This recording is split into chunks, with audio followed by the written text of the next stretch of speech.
Le 6 novembre 2020, les fans de hip-hop du monde entier ont été réveillés par une nouvelle choquante. L'un des rappeurs les plus prometteurs de l'industrie a été tué par balle. Tout le monde était curieux et impatient de connaître les détails de la mort de Von, comme l'identité de la personne qui lui a tiré dessus et les circonstances de sa mort. Pour répondre à ces questions, il faut comprendre les dernières 24 heures de vie de Von. À qui a-t-il parlé? A-t-il été pris en défaut par ses adversaires? A-t-il été piégé? Ce sont les horribles dernières heures de King Von. Entretien avec DJ Akademiks. DJ Akademiks, commentateur populaire du hip-hop, a été critiqué par le passé pour sa fixation étrange sur la violence et le nihilisme des artistes en dehors du micro, pour sa promotion de la négativité, pour ses moqueries sur les activités des gangs de Chicago et pour sa glorification de la violence des gangs associée à la musique drill de Chicago. Malgré sa carrière troublée, DJ Akademiks a réussi au fil des ans à rester dans les bonnes grâces de rappeurs de Chicago tels que King Von et Lil Durk. L'une de ses vidéos les plus regardées est la toute dernière interview de King Von. Cette vidéo de 40 minutes a été visionnée plus de 2 millions de fois et a révélé aux fans ce qu'était sa vie à l'époque. L'interview a également donné aux fans de hip-hop des indices sur les personnes qui auraient pu jouer un rôle dans la mort du rappeur. D'emblée, il est important de noter que l'interview n'a pas été planifiée.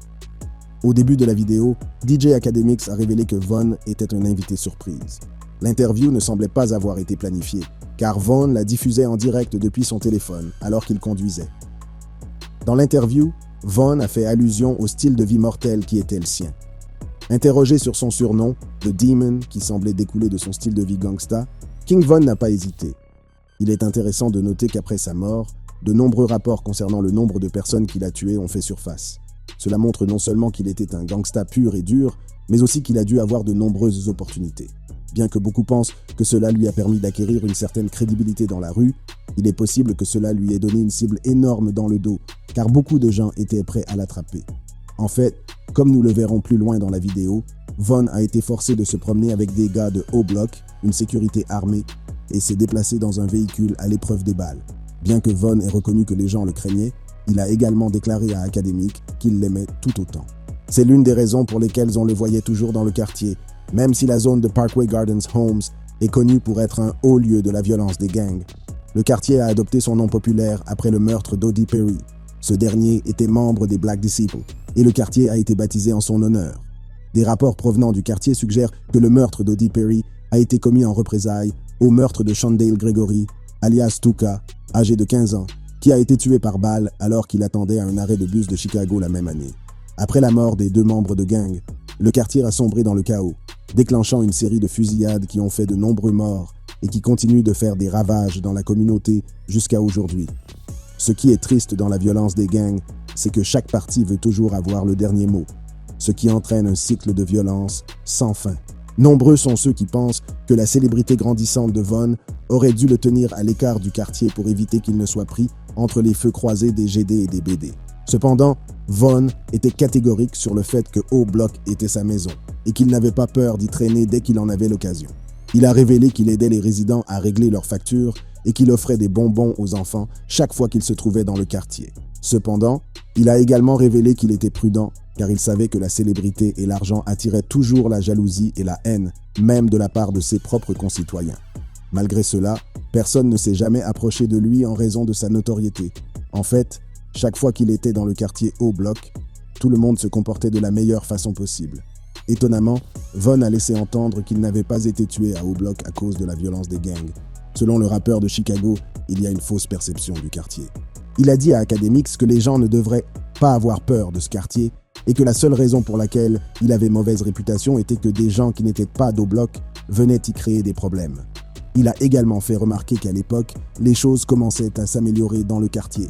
Il est intéressant de noter que Von avait toujours peur de se faire prendre et que sa paranoïa s'est manifestée tout au long de l'interview. DJ Akademiks a noté que Von regardait constamment autour de lui, malgré le fait qu'il y avait des gens dans la voiture avec lui qui pouvaient le guetter. Ce qui est encore plus intéressant, c'est qu'il se trouvait à New York et non à Chicago, ce qui signifie que ses ops étaient à des kilomètres de lui. Selon le rappeur, il a été contraint de prendre l'habitude de scruter constamment son environnement au cas où un ops essaierait de l'approcher. Mieux vaut prévenir que guérir, a déclaré le rappeur à Akademiks. Bien qu'il soit une superstar, la violence des gangs est toujours d'actualité et il n'a pas l'intention de relâcher ses efforts pour se protéger. Le manager de Von a révélé que ce dernier faisait de la musique depuis moins de 2 ans. Sa vie n'avait donc guère changé. L'argent et la célébrité ne pouvaient pas facilement changer leur comportement et leur mentalité de la rue. La plupart des actions de Von ont été modelées par son environnement et une période de 2 ans n'a pas suffi à le faire passer d'un gangsta pur et dur à un artiste de hip-hop normal. Il a également révélé qu'il envisageait de quitter le monde de la musique parce qu'il n'aimait pas le fait d'avoir fait émerger des artistes du quartier pour qu'ils soient tués ou qu'ils finissent en prison à cause de leur passé. Cependant, tout ce que Von révélait montrait qu'il était convaincu qu'il ne mourrait pas de la violence des gangs à Chicago, comme beaucoup d'autres l'ont fait avant lui. Von a même révélé qu'il vivait à proximité de ses ops sur la 63e rue, mais qu'il n'avait pas peur. En outre, il a expliqué comment lui et l'un de ses ops, FBG Doc, plaidaient pour la paix dans leur quartier d'origine. Tous deux s'étaient élevés contre la violence des gangs dans le quartier. Selon lui, trop de gens sont morts ou emprisonnés à cause des guerres de gangs à Chicago. À l'époque, Doc était son plus grand ennemi et leur querelle a conduit à la mort du rappeur. Alors que beaucoup pensaient que Von était responsable, il a nié avoir été impliqué. En fait, lorsque Von est mort et avant que toute information sur les incidents ne soit rendue publique, certains pensaient que les hommes de FBG Doc s'en étaient pris à Von pour se venger de l'homme qu'ils avaient tué. Lors de l'interview, Von a révélé qu'il avait mis fin à son différend avec Doc. Le rappeur s'était rendu sur Twitter il y a quelques mois pour le révéler. Doc et moi avons réglé nos différends juste avant sa mort. On parlait de rassembler tout le monde et de changer la communauté pour le meilleur. Je reste sur cette merde. À chaque étape, je pense à toi. Même si tu t'es moqué de mes potes morts et de ma famille, a écrit Von. Il a prétendu que quelqu'un avait supprimé leur DM et qu'il ne pouvait donc pas prouver qu'ils étaient en bons termes avant sa mort tragique. Il y a eu des spéculations sur le fait que les gens de Doc allaient s'en prendre à Von pour venger le membre de leur gang. Cependant, selon Von, les deux rappeurs avaient décidé que c'en était assez et avaient réglé leurs différends. En fait, lorsque FBG Doc a été tué, Von a été tellement blessé qu'il n'a pas dormi cette nuit-là. Selon le rappeur de Chicago, il ne pouvait pas croire que cela était arrivé à Doc. L'attitude et le comportement de Von pendant qu'il répondait à ses questions ont pu faire douter les gens de la véracité de ses propos. Il a fait une pause, a pointé la caméra loin de lui et, lorsqu'il est revenu devant la caméra, il a rejeté le sujet et a demandé à Academics de changer de sujet. Toutefois, ce n'était pas la première fois que Von se réconciliait avec un op et finissait par se faire tuer. La jeune Gakira Barnes, considérée comme la femme assassin la plus meurtrière, se serait rapprochée de Von, qui était son ennemi avant d'être abattu. En fait, il semblerait que les deux sortent ensemble au moment de sa mort. Selon la rumeur industrielle, Von se rapprochait d'un op, gagnait sa confiance, puis le faisait tuer. Dans l'interview, Von a abordé la rumeur de son conflit avec son confrère NBA Youngboy. À l'époque, NBA Youngboy était l'un des rappeurs les plus en vogue, et les fans étaient impatients de voir comment leur dispute allait se dérouler. La rumeur veut que Von ait commencé ce conflit après avoir publiquement critiqué Youngboy. L'incident le plus célèbre s'est produit lors d'un live Instagram, lorsque Von a affirmé que Youngboy mentait dans ses paroles en disant « You got cap in your raps ». En plus de dire au monde entier que Youngboy mentait dans ses paroles, King Von aurait eu une aventure avec la baby mama de Youngboy.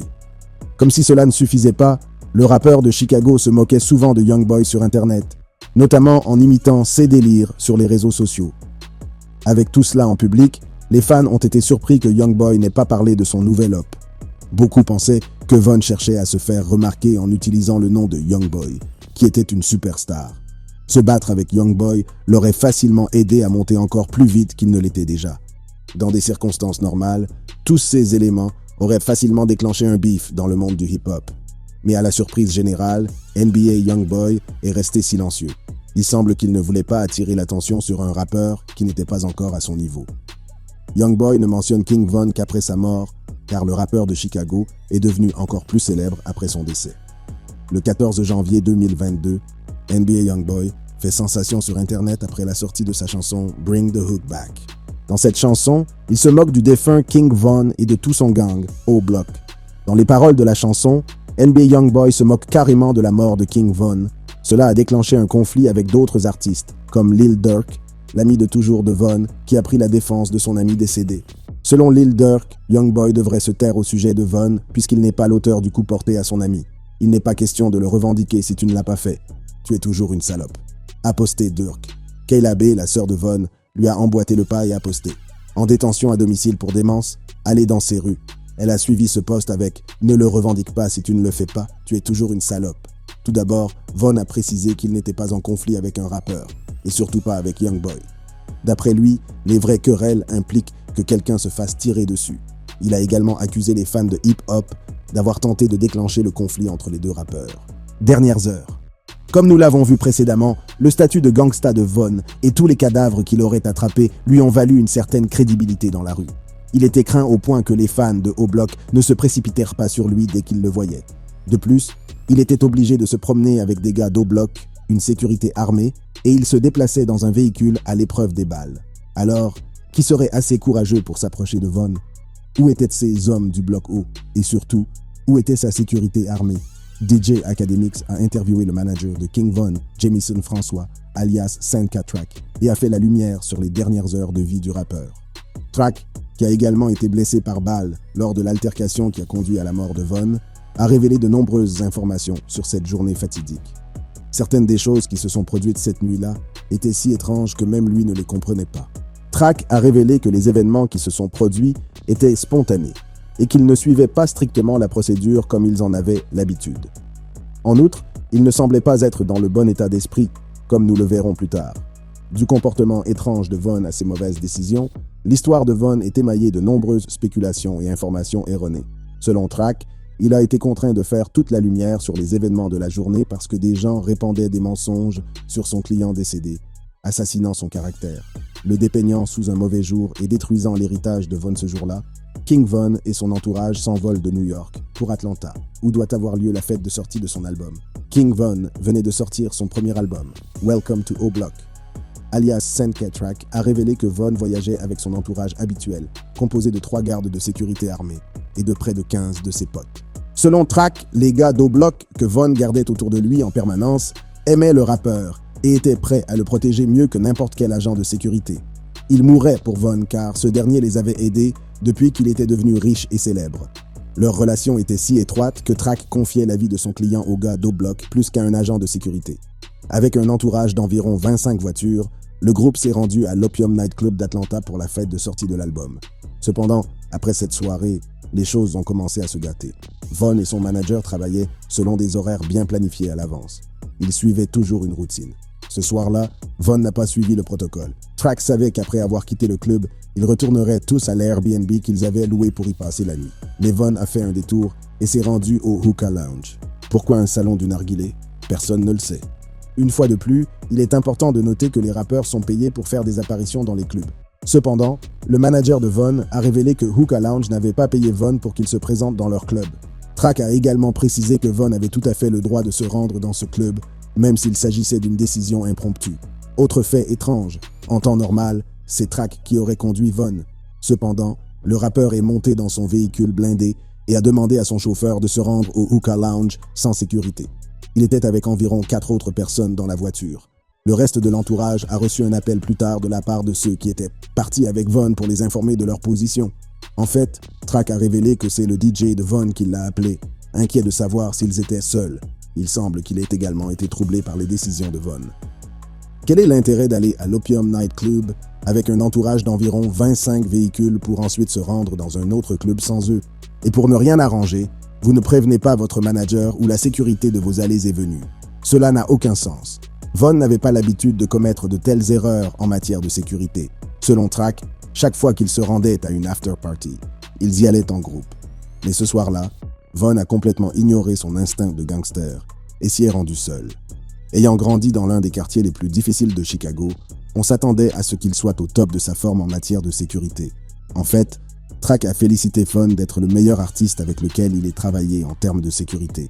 Von savait comment se déplacer pour éviter d'être pris en défaut par ses ops. Même avec 3 gardes de sécurité armés et 15 gars fidèles d'O-Block, Von n'était pas connu pour faire des faux pas en matière de sécurité. Quand le reste des gars est arrivé à l'endroit où se trouvait Von, l'histoire est devenue encore plus bizarre. Voyant que Von avait une longueur d'avance, tout le monde pensait qu'il était déjà dans le club. À leur grande surprise, Von était dans la voiture depuis près de 30 minutes.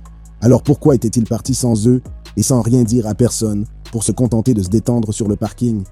Pourquoi n'était-il pas entré dans le club? Autant de questions qui ne trouveront peut-être jamais de réponse. À ce stade, son entourage était resté à l'extérieur de leur véhicule pendant plus d'une demi-heure et commençait à avoir froid, de sorte que certains d'entre eux ont commencé à remonter dans leur véhicule. Track s'est approché de Von et lui a dit que les gens étaient confus et qu'il était temps d'entrer dans le club. À sa grande surprise, Von a immédiatement accepté. Track a alors ordonné à son service de sécurité de procéder à des contrôles de routine pour s'assurer qu'il pouvait entrer en toute sécurité. Ils ont jeté un coup d'œil à l'intérieur du club ainsi qu'à l'arrière et ont assuré à Track que tout allait bien. Bien que de nombreuses personnes sur les médias sociaux aient essayé de blâmer la sécurité armée pour ne pas avoir protégé Von, Track a révélé qu'ils ont fait tout ce qu'ils étaient censés faire. Il a même dit à Academics que les agents de sécurité armée avaient été contraints de laisser leurs armes à feu dans leur véhicule, car personne n'était autorisé à entrer dans le club avec une arme. À ce moment-là, Track et Von sont toujours en train de discuter et d'attendre l'autorisation finale des agents de sécurité. Soudain, l'un des potes de Von s'est approché du côté du conducteur et a informé Von qu'il venait de voir Kando Rondo dormir dans sa voiture. En une fraction de seconde, Von est sorti de la voiture et s'est dirigé vers Kando. Aujourd'hui, le manager de Von n'arrive toujours pas à comprendre la décision prise par Von cette nuit-là, surtout à ce moment précis. Kando Rondo a été signé sur le label de NBA Youngboy. Il est essentiel de souligner comment les batailles de la vieille école hip-hop ont commencé par le biais d'affiliation. Comme Kando Rondo était directement affilié à Youngboy, il était déjà considéré comme un op. Cela remet en question ce que Von avait dit à DJ Academics à peine 24 heures plus tôt. Il avait dit qu'il n'avait pas de problème avec Youngboy. Alors pourquoi a-t-il décidé d'attaquer un rappeur avec lequel il n'a été vu qu'une seule fois en public? Avait-il menti à Academics au sujet de sa querelle avec Youngboy? Plus tard dans l'interview, le manager de Von a révélé que les deux camps, Youngboy et les labels de Von, avaient échangé des mots par le passé. Von avait dit à son peuple que s'il rencontrait des membres de Youngboy, il les traiterait comme un petit garçon. Von avait décidé d'attaquer tous ceux qui étaient affiliés à Youngboy. Il a toutefois précisé qu'il n'utiliserait pas d'armes à feu, mais seulement ses poings. Ce qui est surprenant, c'est que Kando et Von semblèrent bien s'entendre, car une vidéo postée par Von un an plus tôt a fait surface, les montrant en train de faire le clown sur la 63e rue. Selon Track, Von était connu pour être un homme calme. Cependant, sa réaction en apprenant la présence de Kando dans le quartier a été très particulière. Von, très soucieux de la sécurité, a affronté Kando sans savoir s'il avait une arme sur lui ou si quelqu'un montait la garde pour le rappeur. Une nouvelle bévue dans la longue liste des erreurs commises par Von et qui ont mis sa vie en danger. Avant que Track ne comprenne pourquoi Von était excité par la nouvelle et ce qu'il voulait faire, Von s'approchait déjà de Kando Rondo. À ce moment-là, Kando était sorti de sa voiture et se dirigeait vers le club. Von, avec quelques membres de son équipe derrière lui, a commencé à attaquer Kando, le faisant tomber au sol. Les hommes de Von se sont joints à lui et ont commencé à asséner des coups à Kando, qui tentait en vain de s'éloigner de ses agresseurs. En une fraction de seconde, l'un des potes de Kando, identifié plus tard comme l'Ultime, est apparu derrière leur véhicule, une arme à la main, et a commencé à tirer des coups de feu. Von a été touché au torse. Après avoir visionné les images de vidéosurveillance de l'altercation, de nombreux fans ont critiqué les homeboys de Von pour avoir fui la situation. Cependant, ce que Track a révélé par la suite a semé encore plus de confusion et a donné naissance à des théories de conspiration qui perdurent encore aujourd'hui. D'après les images des caméras de sécurité, il semble que tout le monde se soit enfui lorsque Kando a commencé à tirer. Cependant, le manager de Von a dit à Academics dans l'interview que tout le monde s'était dispersé parce que les coups de feu venaient d'ailleurs et que les tireurs ne pouvaient pas être vus en pleine nuit. Il s'avère qu'il y avait 2 officiers de police qui n'étaient pas en service à proximité de la zone où l'Ultime a commencé à tirer. Lorsque les premiers coups de feu ont été entendus, les policiers ont commencé à tirer de manière incontrôlée. Pourquoi des policiers se mettraient-ils à tirer sans savoir ce qui se passe? Ne craignaient-ils pas de tuer des passants innocents? Nous approfondirons cette question plus tard dans la vidéo, car cela a conduit les gens à croire qu'il y avait un plan élaboré pour assassiner King Von. Von a été mis dans un véhicule par 16 hommes et transporté d'urgence à l'hôpital. Sur le chemin de l'hôpital, les personnes qui se trouvaient dans la voiture avec lui ont paniqué, tandis que Von était resté calme.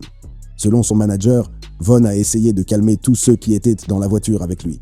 En fait, d'après la façon dont Von s'est comporté pendant le trajet vers l'hôpital, tout le monde pensait qu'il n'était pas mortellement blessé et qu'il survivrait à cette épreuve. Ceci est en contradiction directe avec ceux que l'ex-petit ami de Von a révélé être ses dernières paroles. Selon Asian Doll, les derniers mots de Von à son équipe étaient « Les gens les laissent se lever sur moi. Arrêtez de pleurer, les gens les laissent m'attraper. » Il s'avère que non seulement Asian Doll n'était pas présente pendant toute l'épreuve, mais qu'elle aurait communiqué avec Von par l'intermédiaire d'un conseiller spirituel. Bien qu'il ait été en vie à son arrivée à l'hôpital, Track a révélé qu'il était mort pendant l'opération. Ce furent les dernières 24 heures de vie de King Von Pro, l'incident étant étrange pour les fans et même pour les proches de Von, n'importe qui aurait raison de penser qu'il manque quelque chose. Certains des événements qui ont conduit à sa mort étaient tout simplement trop commodes. Il ne s'agissait pas d'une série d'événements aléatoires. Il n'a pas fallu longtemps pour que les gens commencent à spéculer. Des théories de conspiration, selon lesquelles Von aurait été piégé, ont commencé à faire surface. King Von s'étoupe. La mort de King Von a causé beaucoup de chagrin à ses fans, à ses amis et à sa famille. Il n'est donc pas surprenant que les gens aient commencé à enquêter sur sa mort et à élaborer toutes sortes de théories. Cependant, il est tout d'abord important de donner la version de Kondo. Lors de cette nuit fatidique, Kondo Rondo se trouvait à l'extérieur du Hookah Lounge dans sa voiture. Son entourage se trouvait dans le club et il a décidé de faire une sieste. Son ami, Timothy Leaks, alias l'Ultime, refuse de le quitter et décide de lui tenir compagnie. Peu de temps après, le parking s'est rempli de personnes que Kondo ne connaissait pas. C'est alors qu'il a décidé de retourner au club. Alors qu'il s'y rendait seul, il a été confronté à un grand groupe. Ils ont commencé à le frapper alors qu'il essayait en vain de se libérer. Le bras droit de Kondo, qui se trouvait dans le véhicule pendant tout ce temps, a vu que son frère était en infériorité numérique. Il a rapidement sauté du véhicule, arme à la main, et a tiré sur les agresseurs de Kondo. Von et son manager ont été touchés. Alors que tout le monde se disperse dans toutes les directions, l'Ultime est également touché. Selon le manager de Von, l'Ultime a été blessé par balle à la jambe après que les policiers en civil ont commencé à tirer. Pendant tout ce temps, Von tenait toujours Kondo. Ce qui est intéressant, c'est que Kondo a révélé plus tard qu'il ne savait pas que c'était Von qui l'avait attaqué, ou même qu'il s'était fait tirer dessus. En fait, Kondo a déclaré dans l'interview que lorsqu'il a été frappé, il a eu une expérience extracorporelle. Pendant un instant, il n'a pas su ce qui se passait. Ce dont Kondo se souvient, c'est que Von s'est accroché à lui. Il se souvient ensuite d'avoir vu des blessures par balle sur Von et a commencé à crier que l'homme qui s'accrochait à lui avait été abattu. Cette information a même été confirmée par le manager de Von, qui était le plus proche du chaos mais n'a pas pu aider Von, car il a également reçu une balle dans la jambe. Après que les hommes de Von soient revenus et aient séparé les deux, Kondo a fait monter l'Ultime dans sa voiture et s'est rendu à l'hôpital avec leur chauffeur. Bien que Von ait été aimé, les fans de rap s'accordent à dire que l'ami de Kondo a fait ce qu'il fallait. Même DJ Academics a admis que l'Ultime avait une chance de gagner le procès en affirmant qu'il avait agi en état de légitime défense. Toutefois, il semble qu'il ne s'y attaquera pas de sitôt. Dans une interview accordée à Fusius TV, l'Ultime révélera ce qu'il pense de l'affaire. Les fans attendaient avec impatience qu'il raconte sa version des faits. Cependant, il n'a pas révélé grand-chose sur l'affaire, qui était en cours au tribunal. Mais il a révélé que son plan était d'attendre que l'affaire se termine. L'Ultime a également laissé entendre qu'il utiliserait l'argument de la légitime défense dans cette affaire. Selon lui, les gens choisissent le moment où ils se mettent en colère dans certaines situations. Il a également ajouté que n'importe qui dans le monde voudrait que ses amis soient à ses côtés en cas de danger. L'Ultime a fait la lumière sur le nombre de fois où on lui a tiré dessus cette nuit-là. Alors qu'il a été rapporté qu'il avait reçu 4 balles, la vérité est qu'il a été blessé par 2 balles cette nuit-là. Contrairement à son ami Kondo, l'Ultime a plutôt bien géré l'incident. Il a même révélé qu'il s'était rendu lui-même à l'hôpital, malgré ses 2 blessures par balle. L'interview de l'Ultime n'a pas impressionné tout le monde, en particulier l'un de ses adversaires les plus dangereux, Lil Durk. Lil Durk était considéré comme son ops le plus dangereux depuis que Von et lui étaient les meilleurs amis du monde. Il ne serait pas surprenant que Durk cherche à se venger de l'Ultime. « Nous ne voulons pas entendre cette merde effrayante et molle, c'est coincé dans la folie », a posté Durk sur son Twitter. Alors que de nombreuses personnes soutiennent encore que la mort de Von n'a été causée que par une décision stupide de sa part, une grande partie des fans pensent qu'il a été piégé. Il y a eu trop de coïncidences pour qu'il s'agisse d'un accident aléatoire. De manière choquante, de nombreuses personnes pensent que son meilleur ami, Lil Durk, est à l'origine de tout cela. Aussi absurde que cela puisse paraître, des personnes ont apporté des preuves à l'appui de cette affirmation. Comment cette théorie du complot a-t-elle vu le jour? Le 5 février 2019, vers 5h45, des coups de feu ont retenti dans le parking de The Varsity, un restaurant populaire situé dans le quartier de Midtown Atlanta. Il y a eu une victime. Un homme de 23 ans, Alexander Weatherspoon, a été mortellement blessé par balle. Le 4 mai 2019, le premier suspect lié à la mort par balle de Weatherspoon a été arrêté. Il s'agit de King Von. Il n'a pas fallu longtemps pour que le suspect suivant dans l'affaire se retrouve en garde à vue. 9 jours seulement après l'arrestation de Von, Bezos s'est retrouvé menotté. Enfin, le 29 mai 2019, la police d'Atlanta a émis un mandat d'arrêt à l'encontre du dernier suspect de la fusillade, Lil Durk. C'est là que l'histoire devient intéressante. Des 3, c'est Durk qui semblait avoir le plus à perdre. Il était déjà un rappeur important et influent. Il avait donc des raisons de s'inquiéter. En particulier, il aurait dû s'inquiéter de l'accusation de tentative de meurtre. Durk risquait de passer 10 à 20 ans derrière les barreaux pour cette affaire. Et comme il était déjà un rappeur reconnu, sa carrière s'en trouverait compromise. En outre, Durk était le rappeur le plus important et le plus influent parmi les 3 personnes arrêtées. L'arrêté serait donc un coup dur pour la criminalité liée au hip-hop, en particulier dans l'État de Géorgie, et une victoire pour les forces de l'ordre. De plus, les procureurs voulaient que l'affaire soit traitée comme étant liée à un gang et ont demandé à un capitaine de la police de Chicago de confirmer que Von et Durk étaient membres des BD. Il est généralement admis que Weatherspoon était membre des Vice Lords, un rival féroce des BD.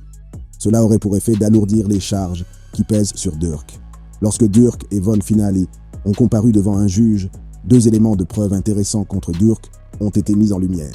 Tout d'abord, Jeffrey Churchill, un inspecteur de la police d'Atlanta, s'est présenté à la barre et a déclaré à la cour qu'il avait parlé à un témoin qui était présent lors de la fusillade. Selon le témoin, une bagarre a éclaté dans une voiture qui se trouvait devant eux. Le témoin a ensuite déclaré avoir vu Durk sortir une arme à feu. Elle a couru se cacher et a entendu des coups de feu. Lorsqu'elle s'est retournée, elle a vu la victime dans une mare de sang. Cependant, elle n'a pas vu l'auteur des coups de feu.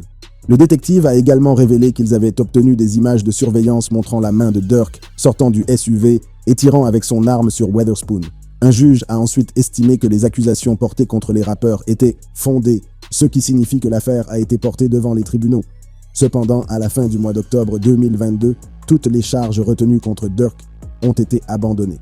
Plusieurs sources, dont les avocats de Durk, ont indiqué que l'affaire avait été abandonnée faute de preuves suffisantes. Les avocats de Durk ont maintenu que Durk était présent sur la scène du crime, mais qu'il n'a jamais été impliqué dans la fusillade. Les accusations portées contre Beizou ont également été abandonnées par la suite. Cependant, les rumeurs avaient déjà commencé à circuler. Lil Durk avait dénoncé son ami décédé pour que les charges retenues contre lui soient abandonnées. De nouvelles preuves ont été publiées, confirmant les craintes de la population. Dans une déclaration publiée par le procureur de Géorgie, on peut lire « Si le co-accusé Davon Bennett, alias King Von, n'était pas décédé en 2020, il aurait été inculpé pour cet incident. Cependant, avant la mort de Von, il s'est passé beaucoup de choses qui ont incité Durk à blâmer Von pour les meurtres. Il était largement admis que Durk était considéré comme une star montante qui finirait par dominer les ondes. Il devait être protégé à tout prix et rapporter de l'argent aux dirigeants de l'industrie musicale. C'est donc à Von qu'incombait la responsabilité du crime, puisqu'il n'avait pas encore explosé comme Durk. Le plan semblait consister à mettre Von dans de sérieux ennuis, puis à le présenter comme le plus dangereux des deux. Ainsi, Durk s'en sortirait et Von finirait en prison. Tout d'abord, il semble très étrange que Durk ait engagé de bons avocats pour lui-même, alors que Von était représenté par des avocats commis d'office. Il était également très étrange que Durk soit le premier des 3 à être libéré sous caution. Un autre incident a impliqué l'une des avocates de Lil Durk, Nicole Moorman. La rumeur veut qu'elle se soit fait passer pour la sécurité d'un aéroport afin de faire fouiller Von à l'aéroport. Un incident que Von a capturé et posté sur les médias sociaux. Les internautes ont rapidement découvert que Nicole avait travaillé pour l'État pendant près de 5 ans en tant qu'agent de probation et agent de la force opérationnelle spécialisée, ce qui signifie qu'elle pouvait se faire passer pour un agent secret. Sinon, comment se serait-il retrouvé sur le parking avec Kando Rondo? Mais s'il s'agissait d'une coïncidence, comment expliquer qu'il y ait eu 2 policiers en repos dans le secteur à cette heure de la nuit? Ce qui est encore plus effrayant, c'est que moins de 5 secondes après les coups de feu de l'ultime, les policiers ont commencé à faire feu. Selon le gérant de Von, les policiers n'ont donné aucune instruction. Ils n'ont pas crié à qui que ce soit de lâcher son arme. Ils ont simplement commencé à tirer de manière incontrôlée. Ils ne se sont pas souciés du fait qu'ils risquaient de tuer des passants innocents. N'ayant pas réussi à mettre Von en difficulté ou à le présenter comme dangereux, les gens ont répandu la rumeur qu'ils avaient décidé de le tuer. Ils ont donc tout organisé pour faire croire à un accident. Alors que beaucoup de gens pourraient facilement rejeter tout cela comme des paroles folles, il est indéniable que les événements qui ont eu lieu cette nuit-là, ainsi que la narration des événements par track, quelque chose ne va toujours pas. Même si nous ne saurons jamais vraiment ce qui s'est passé, la mémoire de Von restera dans le cœur des gens malgré son passé trouble. Si vous avez aimé cette vidéo, cliquez sur les cases qui s'affichent sur votre écran pour regarder des contenus similaires.